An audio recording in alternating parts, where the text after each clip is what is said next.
ରୁ ମାନେ ଅଳ୍ପ ସମୟ ଧ୍ୟାନ କରିବା ତାର 33 ପଦକୁ ଆମେ ଅଧ୍ୟୟନ କରିବା। ଏହି ସ୍ଥାନରେ ପ୍ରକାର ଲେଖା ଅଛି, କିନ୍ତୁ ତୁମ୍ଭେମାନେ ପ୍ରଥମରେ ତାହାଙ୍କର ରାଜ୍ୟ ଓ ଧାର୍ମିକତା ଅନ୍ୱେଷଣ କର, ଆଉ ଏହି ସମସ୍ତ ବିଷୟ ମଧ୍ୟ ତୁମ୍ଭମାନଙ୍କୁ ଦିଆଯିବ। ଗୋଟେ ନୂତନ ଆରମ୍ଭ କରିବା ସମୟରେ ଆମେ ଜାଣୁ ପ୍ରଭୁ ଆମ ଏଇ ଯୋଉ ସ୍ଥାନରୁ ଆମେ ଅଧ୍ୟୟନ କରିଅଛୁ, ଏ ଅଧ୍ୟୟନର ବିଷୟ ଆମମାନଙ୍କ ନୂତନ ଆରମ୍ଭରେ ଆମମାନଙ୍କୁ ସହାୟକ ହବ, ଆମମାନଙ୍କର ଆତ୍ମିକ ଜୀବନକୁ ବୃଦ୍ଧି କରିବାରେ, ଆମମାନଙ୍କର ଆତ୍ମିକ ଜୀବନକୁ ସ୍ଥିର କରିବାରେ ବୋଲି ମୁଁ ବିଶ୍ୱାସ କରେ। ପ୍ରିୟ ପ୍ରଭୁଙ୍କ ଲୋକମାନେ, ଆମେ ଜାଣୁ ମାଥ୍ୟୁ ଲିଖିତ ସୁସମାଚାର ର ଯେଉଁ ଅଂଶଟି ଆମେ ଅଧ୍ୟୟନ କରିଅଛୁ, ଏହା ପ୍ରଭୁ ଯୀଶୁ ଖ୍ରୀଷ୍ଟଙ୍କର ପାର୍ବତ୍ୟ ଉପଦେଶର ଏକ ଅଂଶ ଅଟେ। ପାର୍ବତ୍ୟ ଉପଦେଶ ଖ୍ରୀଷ୍ଟିଆନ ମାନଙ୍କର ଜୀବନ ଶୈଳୀର ଏକ ଆଦର୍ଶ ଅଟେ ବୋଲି କହିଲେ କିଛି ଅତ୍ୟୁକ୍ତି ହେବ ନାହିଁ। ପ୍ରତ୍ୟେକ ଖ୍ରୀଷ୍ଟ ବିଶ୍ୱାସୀଙ୍କର ଜୀବନ କିଭଳି ହେବାର କଥା, କିଭଳି ସେମାନେ ଖ୍ରୀଷ୍ଟରେ ବ୍ୟବହାର ହେବାର କଥା, ସେମାନଙ୍କର ଜୀବନ କେମିତି ହେବାର କଥା, ସେମାନଙ୍କର ପ୍ରାୟୋରିଟି କେମିତି ହେବାର କଥା, ସବୁ ବିଷୟ ଏ 3 ଗୋଟି ଅଧ୍ୟାୟରେ ଯୀଶୁ ଲିପିବଦ୍ଧ କରିଅଛନ୍ତି, କହିଅଛନ୍ତି। ଆଉ ଏଇ ବାକ୍ୟ ଆଜି ମଧ୍ୟ ଆମମାନଙ୍କୁ ବଳ ପ୍ରଦାନ କରେ। ପ୍ରଭୁ ଯୀଶୁ ଧନ୍ୟ ବିଏଟିଚ୍ୟୁଡ ୱାର୍ଡସ୍ ରୁ ଏ ଅଧ୍ୟାୟକୁ ଆରମ୍ଭ କରିଅଛନ୍ତି ବା ଏ ଶିକ୍ଷାକୁ ଆରମ୍ଭ କରିଅଛନ୍ତି ଯେ ଆତ୍ମାରେ ଦିନହୀନ ଲୋକେ ଧନ୍ୟ, କାରଣ ସ୍ୱର୍ଗ ରାଜ୍ୟ ସେମାନଙ୍କର। ସ୍ୱର୍ଗ ରାଜ୍ୟ ସମ୍ବନ୍ଧୀୟ ବିଷୟରୁ ପ୍ରଭୁ ଯୀଶୁ ତାଙ୍କର ଶିକ୍ଷାକୁ ଆରମ୍ଭ କରିଥିବାରୁ ଆଜି ଆମମାନେ ଯେଉଁ ବିଷୟ ଅଧ୍ୟୟନ କରିଅଛୁ, ସେଇ ସ୍ୱର୍ଗ ରାଜ୍ୟ ସମ୍ବନ୍ଧୀୟ କେତୋଟି ବିଷୟକୁ ଆମମାନେ ଧ୍ୟାନ କରିବା। ଆଉ ପ୍ରଭୁ ଯୀଶୁ ଖ୍ରୀଷ୍ଟ ଏଇ ତାଙ୍କର ବିଏଟିଚ୍ୟୁଡ ଶିକ୍ଷାକୁ ଯେମିତି ମୁଁ କହୁଛି ସ୍ୱର୍ଗ ରାଜ୍ୟ ସମ୍ବନ୍ଧୀୟ ବିଷୟରୁ ପ୍ରାରମ୍ଭ କଲେ, ଅର୍ଥାତ୍ ପ୍ରଭୁଙ୍କର ଶିକ୍ଷାର, ପ୍ରଭୁଙ୍କର ଜୀବନର ପ୍ରାୟୋରିଟି ବିଷୟ ସ୍ୱର୍ଗ ରାଜ୍ୟ ଥିଲା ବା ଈଶ୍ୱରଙ୍କର ରାଜ୍ୟ ଥିଲା। ଆଜି ଆମମାନେ ଏଇ ପଦରୁ ଅଳ୍ପ ସମୟ ଭିତରେ ଆମମାନଙ୍କର ନିର୍ଦ୍ଧାରିତ ସମୟ ମଧ୍ୟରେ ଆମମାନେ 3-4ଟା କଥାକୁ ମୁଁ ଆପଣମାନଙ୍କ ସମ୍ମୁଖରେ ରଖିବି। ଯଦି ପ୍ରଭୁ ଅନୁମତି ଦିଅନ୍ତି, ଅନୁମତି ଦିଏ, 3ଟା କଥାକୁ ମୁଁ ଆପଣମାନଙ୍କର ସମ୍ମୁଖରେ ରଖିବା ନିମନ୍ତେ ମୁଁ ପ୍ରୟାସ କରିବି। এই ସ୍ଥାନରେ ଆମେ ଜାଣିଛୁ ଏହା ଆମମାନଙ୍କର ସ୍ମରଣୀୟ ଏକ ସୁନା ପଦ ଅଟେ। ସେ ଆମେ ଛୋଟ ଦିନରୁ এই ପଦକୁ ମନେ ରଖୁଛୁ। ଆମେ ପ୍ରଥମେ ପିଲାମାନଙ୍କୁ ଶିଖାଉଥିବାର ପଦମାନଙ୍କର ମଧ୍ୟରୁ ଗୋଟେ ପଦ ଅଟେ ବୋଲି କହିଲେ କିଛି ଅତ୍ୟୁକ୍ତି ହେବ ନାହିଁ। ମାତ୍ର ଆମେ ଯେତେବେଳେ এই ପଦକୁ ଅଧ୍ୟୟନ କରୁଅଛୁ, এই ସ୍ଥାନରେ କେତେ ଗୁଡ଼ିଏ ପ୍ରତିଜ୍ଞା, এই ସ୍ଥାନରେ କେତେ ଗୁଡ଼ିଏ ଆଶୀର୍ବାଦ ବିଷୟରେ ପ୍ରଭୁ ଆମମାନଙ୍କୁ କହିଅଛନ୍ତି, କେତେ ଗୁଡ଼ିଏ ସମର୍ପଣ ବିଷୟରେ ପ୍ରଭୁ ଆମମାନଙ୍କୁ କହିଅଛନ୍ତି। ପୁଣି କିଛି ସମୟ ପୂର୍ବରୁ ଯେଭଳି କହୁଥିଲେ, ଆଦ୍ୟରେ ବାକ୍ୟ ଥିଲେ, ଇନ୍ ଦ ବିଗିନିଂ, ପ୍ରାରମ୍ଭିକ ବିଷୟ ସବୁ ଆମମାନଙ୍କ ଜୀବନରେ କଣ ହେବାର କଥା, ପ୍ରଥମ ବିଷୟ ଆମମାନଙ୍କ ଜୀବନରେ କଣ ହେବାର କଥା, ସେ ବିଷୟରେ ଯୀଶୁ ଆମମାନଙ୍କ ଜୀବନ ଶୈଳୀ, ଦୈନନ୍ଦିନ ଜୀବନ ଶୈଳୀ କିଭଳି କ୍ରମାନ୍ୱୟରେ ପ୍ରଭୁଙ୍କ ଚରଣ ତଳେ ବୃଦ୍ଧି ପାଇବାର କଥା, ପ୍ରଭୁଙ୍କ ସହିତରେ ବୃଦ୍ଧି ପାଇବାର କଥା, ସେ ବିଷୟରେ ପ୍ରଭୁ ଯୀଶୁ ଖ୍ରୀଷ୍ଟ ଆମମାନଙ୍କୁ ଏହି ସ୍ଥାନରେ ଶିକ୍ଷା ଦେଉଥିବାରୁ ଅଳ୍ପ ସମୟ ଆମମାନେ ଏହାକୁ ଧ୍ୟାନର ସହିତ ଅଧ୍ୟୟନ କରିବା। ଏହି ସ୍ଥାନରେ ପ୍ରଭୁ ଯୀଶୁ କହୁଅଛନ୍ତି ଯେ କିନ୍ତୁ ତୁମ୍ଭେମାନେ ପ୍ରଥମରେ, କିନ୍ତୁ ତୁମ୍ଭେମାନେ ପ୍ରଥମରେ, ଏହାକୁ ଆମେ ଅଳ୍ପ ସମୟ ଦେଖିବା। ଆମେ ଯେତେବେଳେ ବାଇବଲ ଅଧ୍ୟୟନ କରୁ, ଗୋଟେ ଭଲ ବାଇବଲ ଷ୍ଟୁଡେଣ୍ଟ ଭାବରେ ବା ଜଣେ ବାଇବଲ ଲାର୍ନର ଭାବରେ ଆମେ ସବୁବେଳେ ଧ୍ୟାନ ଦେବା, ଯେତେବେଳେ ବି ବାଇବଲରେ କିନ୍ତୁ, ଏଣୁ, କିୟବା, କାରଣ ଲେଖା ହେଇଥିବ, ତାହେଲେ ସେଇ ସ୍ଥାନରେ ପ୍ରଭୁ ଆମମାନଙ୍କୁ କିଛି କହିବା ନିମନ୍ତେ ଚାହୁଁଅଛନ୍ତି। ଏହାକୁ ଯଦି ଆମେ ଧ୍ୟାନର ସହିତ ଅଧ୍ୟୟନ କରିବା ନିମନ୍ତେ ବା ଟିକେ ମନୋଯୋଗିତାର ସହିତ ଆମେ ସେ ବିଷୟକୁ ବୁଝିବା ନିମନ୍ତେ ପ୍ରୟାସ କରିବା, ତାହେଲେ ତହିଁର ନିଗୁଡ ତତ୍ତ୍ୱ ବିଶେଷ କଣ ପ୍ରଭୁ ଠାରୁ ଆମେ ପବିତ୍ର ଆତ୍ମାଙ୍କ ଦ୍ୱାରା ବୁଝିବାରେ ସହାୟକ ହେବା, ଏହା ମୋର ଭରସା ବା ବିଶ୍ୱାସ ଅଟେ। ପ୍ରଭୁଙ୍କ ଲୋକମାନେ ଏହି ସ୍ଥାନରେ ଲେଖାଯାଏ ଯେ ତୁମ୍ଭେମାନେ ପ୍ରଥମରେ, ଆମମାନଙ୍କ ନିମନ୍ତେ ପ୍ରଥମରେ କେତୋଟି ଜିନିଷ କରିବାର କଥା ମୁଁ ଯେମିତି କହିଲି 3-4ଟା କଥା କହିବି ତାର ପ୍ରଥମ କଥା କହିବି ହେଲା the right priority what should be the right priority in our life ଆମମାନଙ୍କ ଜୀବନରେ ପ୍ରଥମ ବିଷୟ କଣ ହେବାର କଥା ଆମମାନଙ୍କ ପ୍ରାୟୋରିଟି ବିଷୟ ଆମଙ୍କର ପ୍ରମୁଖ ବିଷୟ ଆମମାନଙ୍କ ଜୀବନରେ କଣ ହେବାର କଥା ଆମେ ଏତେ ଦିନ ଯାଏ ଆମମାନଙ୍କ ଜୀବନରେ କୋଉ ବିଷୟକୁ ପ୍ରାୟୋରିଟି ଦେଇଅଛୁ ପ୍ରଥମ କଥା ମୋର ହେଲା the right priority seek first କାହାକୁ ଅନ୍ୱେଷଣ କରିବା କାହାକୁ ଅନ୍ୱେଷଣ କରିବା ପ୍ରଭୁଙ୍କୁ ଅନ୍ୱେଷଣ କରିବା ଆମମାନଙ୍କ ଜୀବନରେ ପ୍ରଥମ ସ୍ଥାନ ପ୍ରଭୁଙ୍କୁ ଦେବା ଆଜି ପ୍ରାତଃ ସମୟର ପ୍ରଥମ ସ୍ଥାନ ଯେଭଳି ଆମେ ପ୍ରଭୁଙ୍କ ଚରଣ ତଳେ ବସି ଆରମ୍ଭ କରୁଅଛୁ ଏଇଭଳି ଆମମାନଙ୍କର ଜୀବନର ସବୁ ବିଷୟର ପ୍ରଥମ ପ୍ରଭୁ ହେବାର ଅଛି ଆମମାନଙ୍କର ପରିବାରର ଆମମାନଙ୍କର ମଣ୍ଡଳୀର ଆମମାନଙ୍କର ବ୍ୟକ୍ତିଗତ ଜୀବନର ପ୍ରଥମ ବିଷୟ ପ୍ରଥମ ସ୍ଥାନ ସବୁବେଳେ ପ୍ରଭୁ ହେବାର ଅଛି ଅନେକ ଲୋକ ଆମେ ପ୍ରଭୁଙ୍କୁ ସମୟ ଦଉ ଅନେକ ଲୋକ ଆମେ ପ୍ରଭୁଙ୍କ ପାଇଁ କାର୍ଯ୍ୟ କରୁ ଅନେକ ଲୋକ ଆମେ ପ୍ରଭୁଙ୍କ ନିମନ୍ତେ ଅନେକ ବିଷୟ ସାଧନ କରୁ ମାତ୍ର ବହୁତ ସମୟରେ ତାହା ପ୍ରଥମରେ ନ ହେଇ ଦ୍ୱିତୀୟରେ ତୃତୀୟରେ ଶେଷରେ ହେଇଥାଏ ପ୍ରିୟ ପ୍ରଭୁଙ୍କ ଲୋକମାନେ ଯେଭଳି ମୁଁ କିଛି ସମୟ ପୂର୍ବରୁ କହିଲି କି ନୂତନ ବର୍ଷରେ ଅନେକ ଲୋକ ଗୁଡ଼ିଏ ରେଜୁଲେସନ କରନ୍ତି ଅନେକ ଗୁଡ଼ିଏ ବିଷୟ ଅପେକ୍ଷା କରନ୍ତି ଉତ୍ତମ ସ୍ୱାସ୍ଥ୍ୟରେ ବୃଦ୍ଧି ପାଇବା ପାଇଁ ଆପଣ ମାନେ କଣ କହିବେ ଉତ୍ତମ ବ୍ୟକ୍ତିଗତ ଆନନ୍ଦରେ ବୃଦ୍ଧି ପାଇବା ପାଇଁ ପାରିବାରିକ ଆନନ୍ଦ ପାରିବାରିକ ଶାନ୍ତିରେ ବୃଦ୍ଧି ପାଇବା ପାଇଁ ଆମେ ସମସ୍ତେ ପ୍ରୟାସ କରୁ ଏଭଳି ପ୍ରୟାସ କରିବାଟା ଭଲ ଏଭଳି ପ୍ରୟାସ କରିବାଟା ଉତ୍ତମ ଏଭଳି ପ୍ରୟାସ କରୁ କରୁ ଆମେ ମାନେ ଯେପରି ପ୍ରଭୁଙ୍କ ଠାରେ ଉତ୍ତମ ଭାବରେ ବୃଦ୍ଧି ପାଇପାରୁଥିବା ଏଥିପାଇଁ ଆମମାନେ ମଧ୍ୟ ଏସବୁ ବିଷୟକୁ ଆମମାନଙ୍କ ନିମନ୍ତେ ଏହା ଉତ୍ତମ ଅଟେ କିନ୍ତୁ ଏହା ଯେ ଆମମାନଙ୍କର ଜୀବନର ପ୍ରାଧାନ୍ୟତା ହଉ ବା ଏହା ଆମମାନଙ୍କର ପ୍ରଥମ ସ୍ଥାନ ହଉ ଆମମାନଙ୍କର ଫାଇନାନ୍ସିଆଲ ସିକ୍ୟୁରିଟି ଆମମାନଙ୍କର ପ୍ରଥମ ସ୍ଥାନ ହଉ ଆମମାନଙ୍କର ଉତ୍ତମ ସ୍ୱାସ୍ଥ୍ୟ ଆମମାନଙ୍କର ପ୍ରଥମ ସ୍ଥାନ ହଉ ଆମମାନଙ୍କର ଉତ୍ତମ ବିଷୟ ସାଧନ କରିବାର ଇଚ୍ଛା ପ୍ରଥମ ସ୍ଥାନ ହଉ ତାହା ନାହିଁ ବଟ୍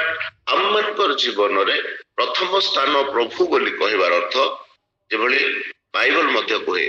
ବାଇବଲର ପ୍ରଥମ ବିଷୟ ଲେଖା ହେଇଛି ବାଇବଲର ପ୍ରଥମ କଥା ଲେଖା ହେଇଛି ଇନ୍ ଦ ବିଗିନିଂ ଗଡ୍ ଆଦ୍ୟରେ ପରମେଶ୍ୱର ସେ ପ୍ରଥମର ପରମେଶ୍ୱର ଅଟନ୍ତି ସେ ସବୁ ବିଷୟର ପ୍ରଥମ ସ୍ଥାନ ନେବାର ପ୍ରଭୁ ଅଟନ୍ତି ଆଉ ପ୍ରଥମ ସ୍ଥାନ ନେବାକୁ ସେ ପସନ୍ଦ କରନ୍ତି ସେମାନଙ୍କର ଜୀବନରେ ପ୍ରାୟୋରିଟି ନେବା ପାଇଁ ପସନ୍ଦ କରନ୍ତି ସେଥିପାଇଁ ତ ସେ ଆମମାନଙ୍କୁ ଉଦ୍ଧାର କରିଅଛନ୍ତି ଆମମାନଙ୍କୁ ଜୀବନ ଦେଇଅଛନ୍ତି ଆମେ ଯେଭଳି ତାଙ୍କର ପ୍ରଶଂସା କରିବା ଆମେ ଯେଭଳି ତାଙ୍କର ଗୌରବ କରିବା ଆମେ ଯେଭଳି ଆମଙ୍କର ଜୀବନରେ ପ୍ରଥମ ପ୍ରାୟୋରିଟି ସବୁବେଳେ ପ୍ରଭୁଙ୍କୁ ହିଁ ଦଉଥିବା ପ୍ରିୟ ପ୍ରଭୁଙ୍କ ଲୋକମାନେ ପ୍ରଥମ ବୋଇଲେ ଆମେ ଆପଣ ସମସ୍ତ ବିଷୟରେ ପ୍ରଭୁଙ୍କୁ ପ୍ରଥମ ସ୍ଥାନ ଦେବାର ଅଛି ଆମେ କରୁଥିବା ଆୟରେ ଆମେ କରୁଥିବା ବ୍ୟବସାୟରେ ଆମେ କରୁଥିବା ଚାକିରିରେ ଆମେ ଯାହା ବି କରୁଅଛୁ ଗୋଟେ ବିଶ୍ୱାସୀ ଭାବରେ ଜଣେ ପ୍ରଭୁଙ୍କର ଅନୁକାରୀ ଭାବରେ ଆମମାନେ ସବୁବେଳେ ଆମମାନଙ୍କର ପ୍ରଥମ ପ୍ରାୟୋରିଟି ସବୁବେଳେ ଈଶ୍ୱରଙ୍କୁ ଦେବାର ଅଛି ଈଶ୍ୱରଙ୍କର ଅନ୍ୱେଷଣ କରିବାରେ ଦେବାର ଅଛି ଈଶ୍ୱରଙ୍କୁ ଗୌରବ ଦେବାର ଅଛି ଆମେ ଯଦି ଆମମାନଙ୍କର ଜୀବନର ପ୍ରଥମ ସ୍ଥାନ ପ୍ରଭୁଙ୍କୁ ଦେବା ଅନେକ ସମୟରେ ମୁଁ ଏଇ ଆମର ଏ ପ୍ରେୟାର ଗ୍ରୁପ ସମ୍ବନ୍ଧରେ ଆମେ ଶୁଣିଅଛୁ ଆମମାନଙ୍କର ଭଉଣୀ ଆମମାନଙ୍କର ପ୍ରିୟ ଭଉଣୀ ଯେ ପରିଚାଳନା କରନ୍ତି ପ୍ରଭୁ ତାଙ୍କୁ ଆଶ୍ଚର୍ଯ୍ୟ ଭାବରେ ସାହାଯ୍ୟ କରନ୍ତି ଅନେକ ସମୟରେ ପ୍ରେୟାର ମଧ୍ୟରେ ରହିବା ଦ୍ୱାରା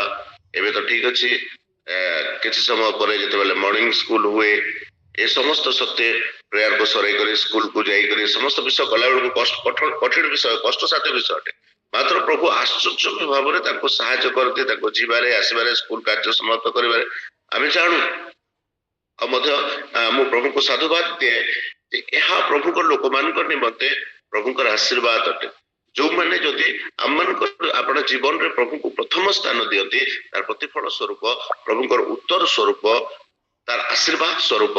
ଅନେକ ବିଷୟକୁ ସେମାନେ ପ୍ରଭୁଙ୍କ ଠାରୁ ପ୍ରାପ୍ତ ହେଇପାରନ୍ତି ସେମାନଙ୍କ ସପକ୍ଷରେ ପ୍ରଭୁ କାର୍ଯ୍ୟ କରନ୍ତି ସେମାନଙ୍କର ଲୋକମାନଙ୍କର ଅପେକ୍ଷା ପ୍ରଭୁ ସେମାନଙ୍କୁ ବୁଦ୍ଧିମାନ କରନ୍ତି ସେମାନଙ୍କ ଚତୁଃପାର୍ଶ୍ୱର ଲୋକମାନଙ୍କର ଅପେକ୍ଷା ପ୍ରଭୁ ସେମାନଙ୍କୁ ଆଶୀର୍ବାଦ ଯୁକ୍ତ କରନ୍ତି तेणु मोर प्रिय प्रभु लोक मैंने आम मैंने प्रभु को समस्त स्थान दौचु प्रभु समस्त बंचुचु प्रभु समस्त कार्य करुचु कौन यह प्रथम विषय अटे कि आम मान जीवन में प्रथम प्राधान्यता प्रभु अटंती कि आम मान जीवन में प्रथम लक्ष्य प्रभु अटंती कि ना आम आपण स्वार्थ सिद्धि निमंते आपण आवश्यकतार पूर्ति निमंते प्रभु जो सर्वशक्तिमान अटंती प्रार्थना करी प्रत्येक लोकर प्रार्थनार उत्तर दियंती एथिपाई आम प्रभु सहित अच्छु ना से आमको जीवन देइथिबारु आमे ताको प्रथम स्थान देकर अन्वेषण करुअछु जीशुकर कहबार कथा है यह जीशुकर वाक्य अटे जीशु निजे समस्त विषय कहते आजिकल जगत को जदि आम देखा आजिकल दुनिया को जदि देखा आजिकल लोक मान आम देखा आजिकल लोक मैंने जो समस्त विषय मत बेस व्यतिव्यस्त होकर जीशु को द्वितीय तृतीय शेष स्थान दियंती से समस्त रिजन है कौन खाइबू कौन पिंधबू कि बंचबू आ प्रभु जीशु ख्रीष्ट इस स्थान कहते कि तुम से समस्त विषय मत चिंता कर ना तुमको जब कौन विषय मत चिंता कर प्रथम तुम जीवन में परमेश्वर संबंध विषय मनोযোগ परमेश्वर को अन्वेषण कर विषय मनोযোগী हबार अच्छे बाइबल को आम जाचु जेसाया पुस्तक 55 अध्याय 6 पद लिखा जाए जे पर्यंत सदाप्रभुकर उद्देश्य मिलुअछि से पर्यंत ताहाकर अन्वेषण कर सब बेले सदाप्रभुकर उद्देश्य मिलिब नाही जे जाए से आम निकटवर्ती अच्छे आम निकट प्रार्थना करूँ जे जाए आम से आम प्रार्थना शुणु अच्छे जे जाए ताहांकर उद्देश्य मिलुअछि से जाए आम प्रथम स्थान दे प्रभुकर प्रति बंचिबा निमंते प्रभुଙ୍କ ठारे गोटे समर्पण करबा निमंते जहाँ भी हो जाऊ मो जदि आय अच्छे मो दशमांश दौची ठीक कथा केमती दौची सब मोर कार्य कली मो प्रभु को भय करुवा सकाश मु दशमांश दौची नो नॉट लाइक दैट जदि मु दशमांश दौची बा प्रभु निमंते कौन उत्सर्गीकृत नैवेद्य मानत नैवेद्य मु करुअछि मो प्रथम स्थान प्रभु को दौची बोली कहबार कथा कौन मो एहा पूर्व के मोर 5 टंका हो 10 टंका हो 100 टंका हो कि 1000 टंका हो कि लक्ष टंका हो जहाँ भी मोर आय अटे ए आयर प्रथम फल मु कौन सी कार्य निमंते प्रथम व्यवहार करिवार पूर्व I should use first fruit of this income for God मु प्रथम प्रभुकर भाग को पृथक करेबे मोर कार्य मोर जीवन में सब विषय प्रायोरिटी प्रभु देखा जिवे ताहेले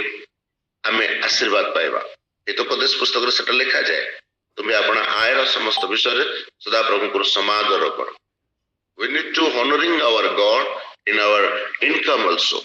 सो यह द्वारा आम प्रभु प्रशंसा करिथाउ मोर प्रिय प्रभु लोक मैंने तेणुक प्रथम कथा है right priority should be first आम मैंने प्रभु को प्रथम अन्वेषण करिवार हो ताहेले प्रभु आम को आशीर्वाद करेंगे 2 नंबर कथा मु कहबी जहाँ जीशु मध्य स्थान कही कौन कही तुम प्रथम ताहांकर राज्य the right focus what should be the focus what should be our focus in this days ए दिन मानकर आमनकर लक्ष्य कौन हेबार कथा द राइट फोकस कौन हेबार कथा 2 नंबर कथा the right focus should be the kingdom of God ईश्वरकर राज्य the kingdom of God refers to ईश्वर राज्य बोले कौन बुझे गॉड्स रूल एंड अथॉरिटी जो परमेश्वर शासन एवं अधिकार कार्यकारी हुए जो गॉड्स विल बिगिन डन जो ईश्वर इच्छा सफल हेबार आरंभ हुए जो gods value shaping our life जो ईश्वर महत्वपूर्ण वाक्य आम जीवन को मार्गदर्शन कराए मोर प्रिय प्रभु को लोक मैंने ईश्वर राज्य विषय आम अनेक विषय अवगत अटू ईश्वर राज्य मुझे कहली ताहा से जो स्थान अटे जो स्थान ईश्वर आज्ञा ईश्वर राज्य करती अधिकार को प्रकाश करती हेले seeking the kingdom means ईश्वर राज्य को अन्वेषण करिवार अर्थ living under the lordship of God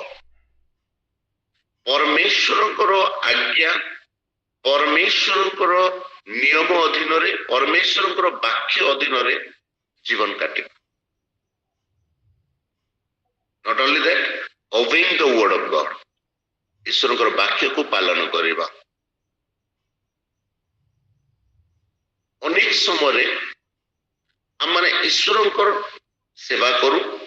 ईश्वर उपासना करू ईश्वर सहित चालू किंतु आम जीवन में ईश्वर राज्य करिवार परिवर्ते आम राज्य करू आम इच्छा राज्य करे आम आकांक्षा राज्य करे आम अभिलाष राज्य करे आम योजना राज्य करे आम जीवन में किए राज्य करुचे what should be the right focus of our life आम जीवन फोकस माने को विषय प्रति मनोयोगी को विषय प्रति ध्यान केंद्रित करुछु आज वर्तमान समय आम ध्यान केंद्रित विषय कौन अटे को विषय प्रति आम मनोयोगी हो ईश्वर राज्य आम ध्यान मध्य अच्छी कि आम ईश्वर राज्य संबंध में मनोयोगी अटू कि मुझे गोटे निगूढ़ तत्व कथा कहबी ईश्वर राज्य आरंभ हुए आम मान व्यक्तिगत जीवन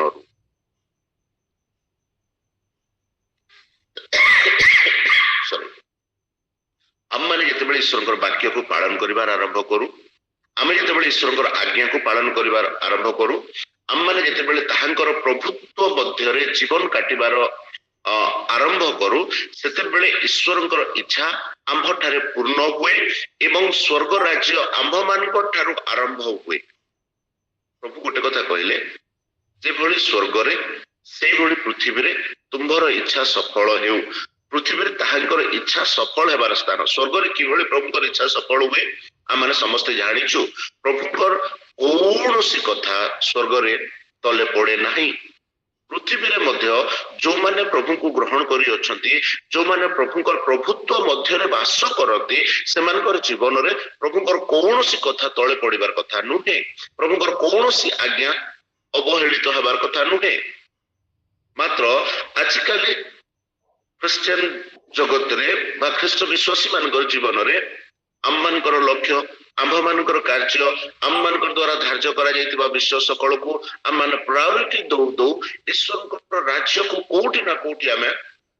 अवहेलित करू ईश्वर राज्य प्रायोरिटी को बा फोकस को आम मानकर ध्यान रे ईश्वर राज्य रुहे नाही ईश्वर राज्य ध्यान पहले आम मान अलग विषय प्रति मनोयोगी हो आम मानकर धारणा अलग प्रकार थाए आमे केवल ईश्वर राज्यर अधिकारी बोलू और प्रिय प्रभु लोक मैंने मुझे गोटे साधारण कथा कहबारे मते चाहे जे आमे जदि गोटे राज्य बसवास करबारे मते चाहूछु से राज्यर समस्त नियम कानून आज्ञा तांकर संविधान को जदि आमे पालन करिवार विफल होछु then we are going to pay the penalty like गोटे स्मॉल एग्जांपल एबे सब ओडिशा सारा किछि दिन पूर्वरु नुआ वर्ष गोटे झटका परी है समस्त को कौन जिते व्हीकल ओनर अच्छा जिते two wheeler four wheeler owner अच्छा से कौन करेंगे गोटे ग्रीन स्टिकर पीयूसीसी स्टिकर जहाँ को कहते गाड़ी लगे पीयूसीसी स्टिकर पाई लोक मैंने किपर मारामारी हेले कौन पाई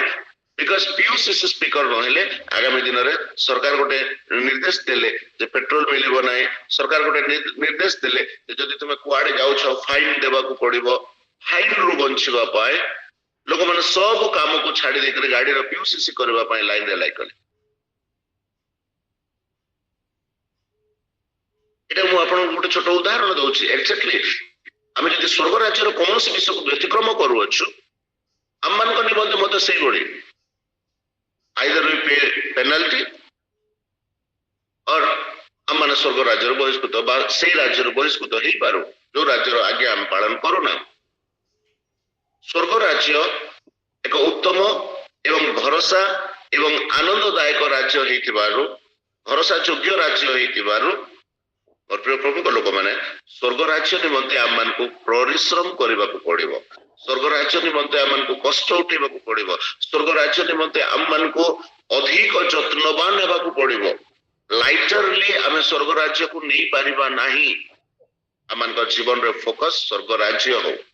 जदि मोर ध्यान रे स्वर्ग राज्य अच्छी ताहले मोर लाइफ किभଳି ହେବ बोले ईश्वर राज्य कौन बोलिक बाइबल लिखा है जदि आम पढ़ा रोमियो मंडली को प्रेरित पाउलकर पत्र तार 14 अध्याय 17 पद को जदि आम पढ़ा से लिखा जाए ईश्वर राज्य संबंध में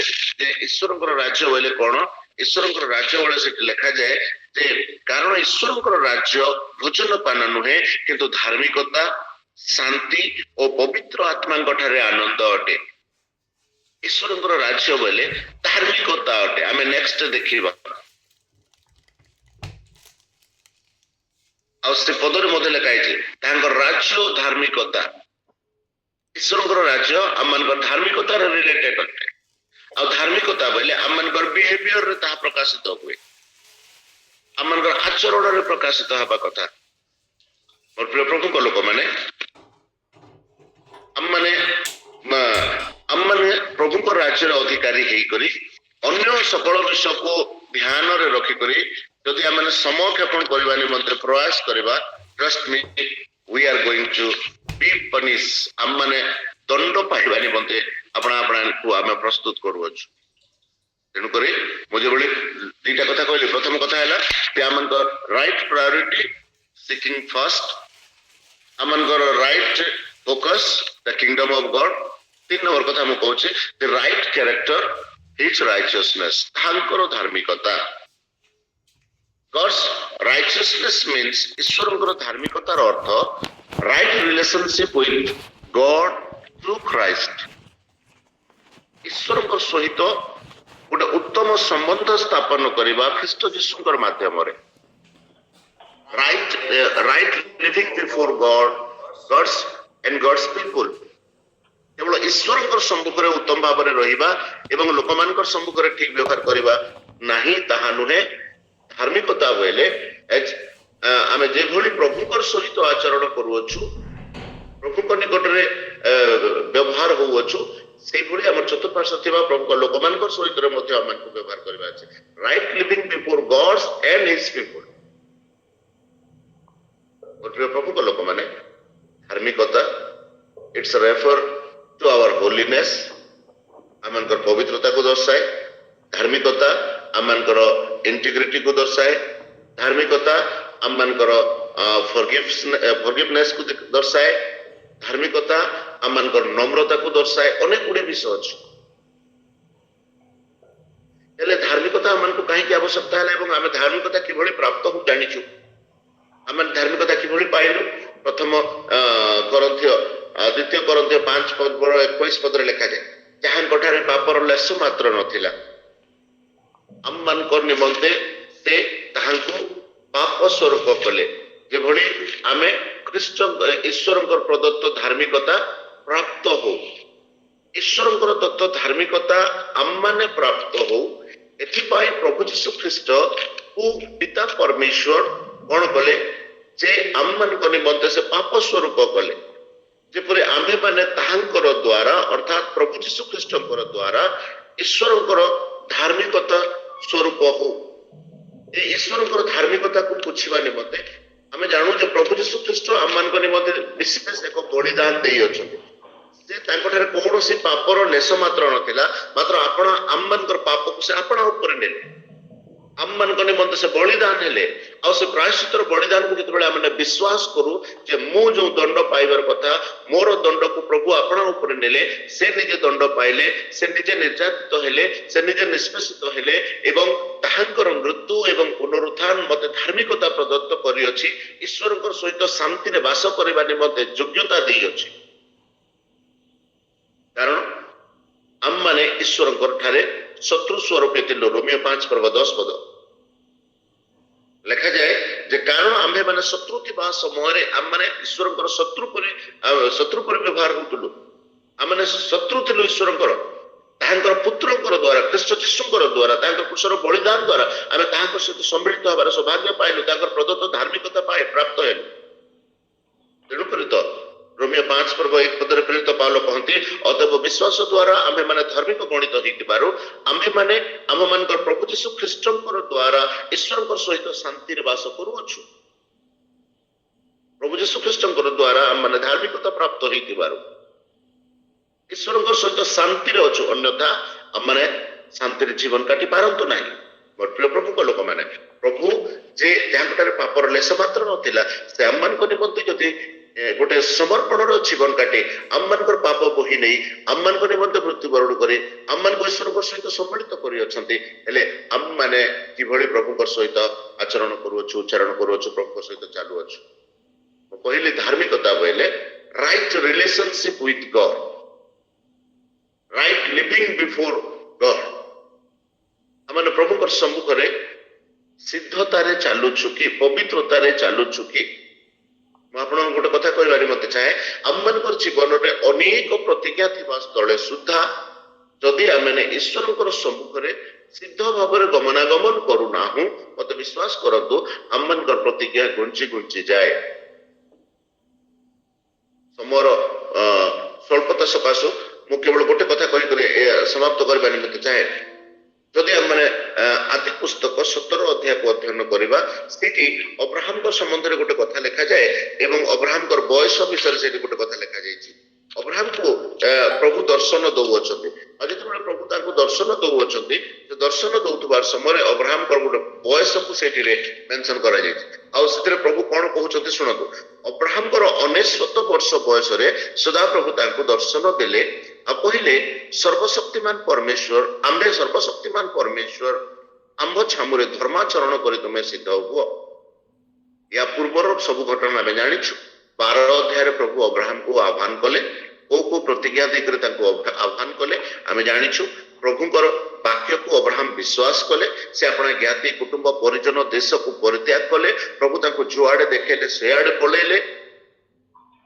ମାତ୍ର 99 ବର୍ଷ ପର୍ଯ୍ୟନ୍ତ ପ୍ରଭୁ କରିଥିବା ପ୍ରତିଜ୍ଞା ତାଙ୍କର ଜୀବନରେ ଅବ୍ରାହମ ପ୍ରାପ୍ତ ହେଇ ନାହାନ୍ତି। 17 ଅଧ୍ୟାୟରେ ପ୍ରଭୁ ତାଙ୍କୁ ଦର୍ଶନ ଦେଇ ସେଇ କଥା କହୁଅଛନ୍ତି ଯେ ତୁମ୍ଭେ ଆମ୍ଭ ଛାମୁରେ ଧର୍ମାଚରଣ କରି ସିଦ୍ଧ ହୁଅ। 15 ଅଧ୍ୟାୟରେ ବି ପ୍ରଭୁ ଅବ୍ରାହମକୁ ଦର୍ଶନ ଦେଇଛନ୍ତି। 15 ଅଧ୍ୟାୟରେ ଯେତେବେଳେ ପ୍ରଭୁ ଅବ୍ରାହମକୁ ଦର୍ଶନ ଦେଇ କହୁଛନ୍ତି ଆମ୍ଭେ ତୁମର ମହାପୁରସ୍କାର ଢାଳ ସ୍ୱରୂପ ଅଟୁ ବୋଲି କହିଲେ, ପ୍ରଭୁ ଅବ୍ରାହମ କହୁଛନ୍ତି, ପ୍ରଭୁ ତୁମେ ପୁରସ୍କାର ଏବଂ ଢାଳ ହେଲେ ମୋର କି ଲାଭ? ତୁମେ ମତେ ଯାହା ପ୍ରତିଜ୍ଞା କରିଅଛ ମୁଁ ତା ପାଇ ନାହିଁ। ଏଲିଆଜର ଆମର ଦାସ ଆମର ଗୃହର ସବୁ ବିଷୟର ଅଧିକାରୀ ଅଟେ। ପ୍ରଭୁ ତାପରେ ଅବ୍ରାହମକୁ ବାହାରକୁ ଡାକି କହୁଛନ୍ତି, ତୁମେ ଆକାଶର ତାରାଗଣକୁ ଦେଖ, ତୁମେ କି ଗଣିପାର? ଏଭଳି ତୁମର ସନ୍ତାନ ମାନେ ହେବେ ବୋଲି କହିବାରୁ ସେ ପ୍ରଭୁଙ୍କ ଠାରେ ବିଶ୍ୱାସ କରୁଛନ୍ତି। ମାତ୍ର ପ୍ରଭୁଙ୍କର ପ୍ରତିଜ୍ଞା ତ ବିଶ୍ୱାସ ପ୍ରାପ୍ତ ହେଇପାରୁନାହାନ୍ତି। କାହିଁକି ବୋଇଲେ ତାଙ୍କର ଜୀବନରେ ଯଦି ଆମେ ଅବ୍ରାହମଙ୍କର ଜୀବନକୁ ଦେଖିବା, କୋଉଠି ନା କୋଉଠି ଏଭଳି କେତୋଟି ବିଷୟ ତାଙ୍କ ଜୀବନରେ ଅଛି ଯାହା ପ୍ରଭୁଙ୍କର ଆହ୍ୱାନରେ ବା ପ୍ରଭୁଙ୍କର ଆହ୍ୱାନ ଯୋଗ୍ୟ ବା ପ୍ରଭୁଙ୍କର ଭରସା ଯୋଗ୍ୟ ବା ପ୍ରଭୁଙ୍କୁ ସନ୍ତୋଷ କରିବାର ବିଷୟ ନୁହେଁ ବୋଲି କହିଲେ କିଛି ଅତ୍ୟୁକ୍ତି ହେବ ନାହିଁ। ମୋର ପ୍ରିୟ ପ୍ରଭୁଙ୍କ ଲୋକମାନେ, ଆମମାନଙ୍କର ଜୀବନରେ ଆମେ ପ୍ରଭୁଙ୍କୁ ସନ୍ତୁଷ୍ଟ କରିପାରିଛୁ କି? ଆମମାନଙ୍କର ଧାର୍ମିକତାରେ, ଆମମାନଙ୍କର ପବିତ୍ରତାରେ, ଆମମାନଙ୍କର କ୍ଷମା ଦେବାରେ, ପ୍ରଭୁଙ୍କର ଆଜ୍ଞା ପାଳନ କରିବାରେ, ଆମମାନଙ୍କର ନମ୍ରତାରେ ଆମେ ପ୍ରଭୁଙ୍କୁ ଗୌରବାନ୍ୱିତ କରିପାରିଛୁ କି? ପ୍ରଭୁ କୁହନ୍ତି ଯେ ଆମମାନେ ତାଙ୍କର ରାଜ୍ୟ ଏବଂ ତାଙ୍କର ଧାର୍ମିକତାକୁ ଅନ୍ୱେଷଣ କରିବା। ତାଙ୍କର ଧାର୍ମିକତା ତାର ଅର୍ଥ ଯଦି ଆମେ ପ୍ରକାଶ କରିବା, ଆମମାନଙ୍କ ଧାର୍ମିକ ଆମେ କଣ କରୁ? ଆମମାନଙ୍କ ଧାର୍ମିକତାକୁ ପ୍ରାୟୋରିଟି ଦଉ। ବଟ୍ ବାଇବଲର ପରମେଶ୍ୱର କହିନାହାନ୍ତି ଆମେ ଆମର ଧାର୍ମିକତାକୁ ପ୍ରକାଶ କରୁ ବୋଲି।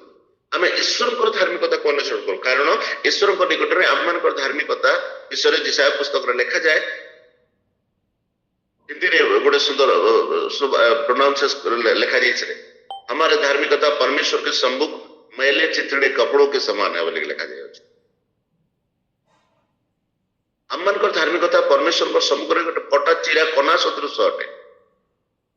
ସେଥିପାଇଁ ଆମମାନଙ୍କର ଧାର୍ମିକତାକୁ ଆମମାନେ ପ୍ରକାଶ କରୁ, ଆମମାନଙ୍କର ଧାର୍ମିକତାକୁ ସ୍ଥାପିତ କରିବା ନିମନ୍ତେ ଯତ୍ନବାନ ହଉ। ମୋର ପ୍ରିୟ ପ୍ରଭୁଙ୍କ ଲୋକମାନେ, ଆଜି ଆମମାନେ ଯତ୍ନବାନ ହଉ ଯେ ଆମମାନଙ୍କର ଧାର୍ମିକତା ନୁହେଁ, ମାତ୍ର ଆମମାନେ କିଭଳି ପ୍ରଭୁଙ୍କର ଧାର୍ମିକତାକୁ ପ୍ରକାଶିତ କରିପାରିବା। ଯେଉଁ ପ୍ରଭୁ ଆମମାନଙ୍କୁ ଧାର୍ମିକ କରିବା ନିମନ୍ତେ ସ୍ୱର୍ଗକୁ ପରିତ୍ୟାଗ କରି ପୃଥିବୀକୁ ଆସିଲେ, ଆମମାନଙ୍କ ନିମନ୍ତେ ତାଙ୍କର ନିଷ୍ପାପ ଜୀବନକୁ ବଳିଦାନ କଲେ, যেଭଳି ଆମେ ଈଶ୍ୱରଙ୍କ ସହିତ ଶାନ୍ତିରେ ବାସ କରିପାରିବା, ଈଶ୍ୱରଙ୍କ ସହିତ ଶାନ୍ତିରେ ଗମନାଗମନ କରିପାରିବା, ତାହାଙ୍କର ସମ୍ମୁଖରେ ଗୋଟେ ପବିତ୍ର ଜୀବନ କାଟିବା ନିମନ୍ତେ ଅନେକ ସମୟରେ ଆମେ ଚିନ୍ତା କରୁ ଆମମାନଙ୍କୁ ପ୍ରଭୁ ଦେଖୁନାହାନ୍ତି। ଅନେକ ସମୟରେ ଚିନ୍ତା କରୁ ପ୍ରଭୁ ଆମମାନଙ୍କୁ ଦେଖୁଅଛନ୍ତି। କେତେବେଳେ ଚିନ୍ତା କରୁ ଆମେ ଯେତେବେଳେ ଉପାସନା କରୁ ଆମେ ଭାବୁ ପ୍ରଭୁ ଆମମାନଙ୍କୁ ଦେଖୁଅଛନ୍ତି। ଆମେ ଯେତେବେଳେ ପ୍ରାର୍ଥନା କରୁ ଆମମାନଙ୍କୁ ଭାବୁଛୁ ଆମମାନଙ୍କୁ ପ୍ରଭୁ ଦେଖୁଅଛନ୍ତି। ଅବଭିୟସଲି ଆମେ ପ୍ରାର୍ଥନା କଲା ବେଳକୁ ପ୍ରଭୁ ଆମମାନଙ୍କୁ ଦେଖନ୍ତି। ସାଉଲ ପ୍ରାର୍ଥନା କଲା ବେଳକୁ ପ୍ରଭୁ ଦେଖିଲେ ବୋଲି ଲେଖା ହେଇଛି ବାଇବଲରେ। ତେଣୁକରି ସେ ହନନିୟାକୁ ପଠେଇଲେ। ମୋର ପ୍ରିୟ ପ୍ରଭୁଙ୍କ ଲୋକମାନେ, ଆମେ ପ୍ରାର୍ଥନା କଲା ବେଳକୁ ପ୍ରଭୁ ଦେଖନ୍ତି, ତାହା କେବଳ ନୁହେଁ, ପ୍ରାର୍ଥନାରୁ ବାହାରିଲା ଉତ୍ତାରେ ମଧ୍ୟ ପ୍ରଭୁ ଆମମାନଙ୍କୁ ଦେଖନ୍ତି। ସେ ବିଷୟ ପ୍ରତି ମଧ୍ୟ ଆମେ ମନୋଯୋଗୀ ହେବାର କଥା। ମୋର ପ୍ରିୟ ପ୍ରଭୁଙ୍କ ଲୋକମାନେ, ମୁଁ ଏଇ ସ୍ଥାନରେ ତିନିଟା କଥା କହିଲି, the right priority, the right focus and the right character. The right character कौन? Is righteousness. ଆମମାନଙ୍କର କ୍ୟାରେକ୍ଟର କିଭଳି ହେବାର କଥା? ପ୍ରଭୁଙ୍କର ସମ୍ମୁଖରେ ସିଦ୍ଧ ଭାବରେ ଗମନ କରିବାର କଥା। ପ୍ରଭୁ ଏହା ଏଇ କଥାରେ ମଧ୍ୟ ଶିକ୍ଷା ଦେଇଅଛନ୍ତି, ତୁମମାନଙ୍କର ସ୍ୱର୍ଗସ୍ଥ ପିତା ଯେପରି ସିଦ୍ଧ, ତୁମେମାନେ ସେହିପରି ସିଦ୍ଧ ହୁଅ। ଆମମାନେ ସିଦ୍ଧତା ଆଡ଼କୁ ବୃଦ୍ଧି ପାଇବା। ଯଦି ଏଇ ସମସ୍ତ ବିଷୟ ମାନେ ଆମମାନଙ୍କର ଜୀବନରେ କରୁଛୁ, ଯଦି ଆମମାନଙ୍କର ରାଇଟ୍ ପ୍ରାୟୋରିଟି ଆମମାନେ ରାଇଟ୍ ପ୍ରାୟୋରିଟି ଯଦି ଆମେ ଈଶ୍ୱରଙ୍କୁ ଆମେ ଅନୁସନ୍ଧାନ କରିବାରେ, ଈଶ୍ୱରଙ୍କ ରାଜ୍ୟକୁ ଅନୁସନ୍ଧାନ କରିବାରେ ରାଇଟ୍ ଫୋକସ୍ ଯଦି ଈଶ୍ୱରଙ୍କ ରାଜ୍ୟକୁ ଦଉଛୁ, ରାଇଟ୍ କ୍ୟାରେକ୍ଟର ଯଦି ଆମେ ପରମେଶ୍ୱରଙ୍କ ଠାରେ ଅଛୁ, ବେଲେ ଏଇ ପଦର ଶେଷାଂଶ ଆମମାନଙ୍କର ଜୀବନରେ ଏକ ପ୍ରତିଜ୍ଞା ସଦୃଶ ପୂର୍ଣ୍ଣ ହେବ। କଣ? ଆଉ ଏଇ ସମସ୍ତ ବିଷୟ ମଧ୍ୟ ତୁମ୍ଭମାନଙ୍କୁ ଦିଆଯିବ। କୋଉ ସମସ୍ତ ବିଷୟ? ମାଥ୍ୟୁ ଲିଖିତ ସୁସମାଚାର 6 ଅଧ୍ୟାୟର ଯଦି ଆପଣମାନେ 25 ପଦରୁ ତଳକୁ ପଢିବେ, ଗୁଡାଏ ବିଷୟ ଲେଖାଯାଇଅଛି। ପ୍ରିୟ ପ୍ରଭୁଙ୍କ ଲୋକମାନେ, ଏଇ ସ୍ଥାନରେ ଯୀଶୁ ଶିକ୍ଷା ଦଉ ଗୋଟେ କଥା କହିଲେ, କାହିଁକି ତୁମମାନେ ଚିନ୍ତା କରୁଅଛ? ଆକାଶର ପକ୍ଷୀ ମାନଙ୍କୁ ଦେଖ, ସେମାନେ ବୁଣନ୍ତି ନାହିଁ କି କାଟନ୍ତି ନାହିଁ। ପାହାଡରେ ଥିବା ଫୁଲକୁ ଦେଖ, ସେମାନଙ୍କୁ ଜଳ ସିଞ୍ଚିବା ପାଇଁ କେହି ନାହିଁ। ତଥାପି ସୋଲୋମନ ସୁଦ୍ଧା ଆପଣା ସମସ୍ତ ଐଶ୍ୱର୍ଯ୍ୟରେ ସେମାନଙ୍କର ପରି ବିଭୂଷିତ ହୋଇ ନଥିଲେ ବୋଲି କହିବାର ଅର୍ଥ କଣ ଜାଣିଛନ୍ତି? ସୋଲୋମନ କିଏ ଆମେ ଜାଣିଛୁ, ବାଇବଲରେ ନୁହେଁ, ଏଯାଏ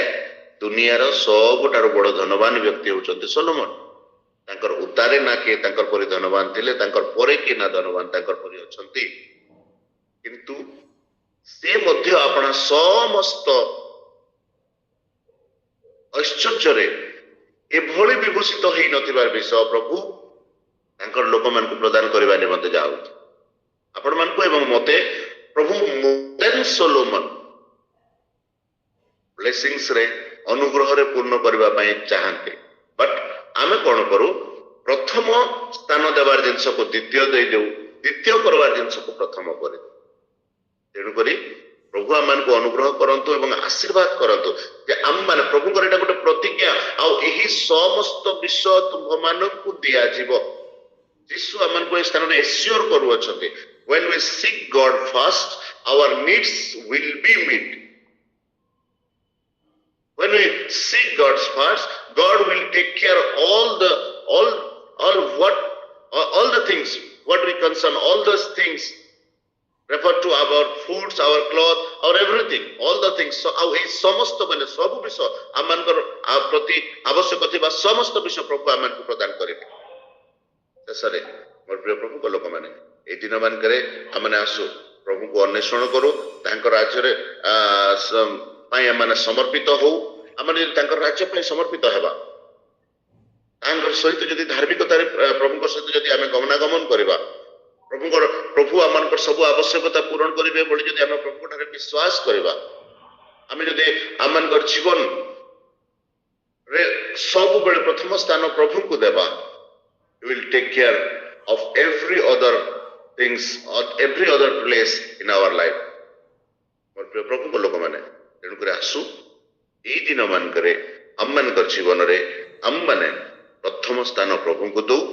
ତାଙ୍କର ରାଜ୍ୟକୁ ଧ୍ୟାନ କରୁ, ତାଙ୍କର ଧାର୍ମିକତାରେ ଆଚରଣ କରୁ, ତାହେଲେ